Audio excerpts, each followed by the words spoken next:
Hi friends, മഴയൊക്കെ അല്ലേ? നമുക്കൊന്ന് ഗണപതി അമ്പലം വരെ പോയാലോ? മഴയത്ത് അമ്പലത്തിൽ പോകുന്ന ഒരു പ്രത്യേക ഒരു ഫീലാണ്. നമുക്കൊന്ന് വീഡിയോയിലോട്ട് പോകാം.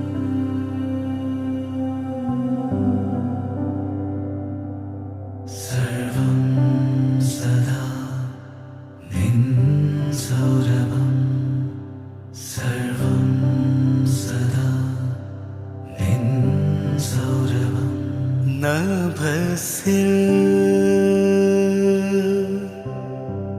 പൂർണ്ണ വിധുപോ വദനം മനസോ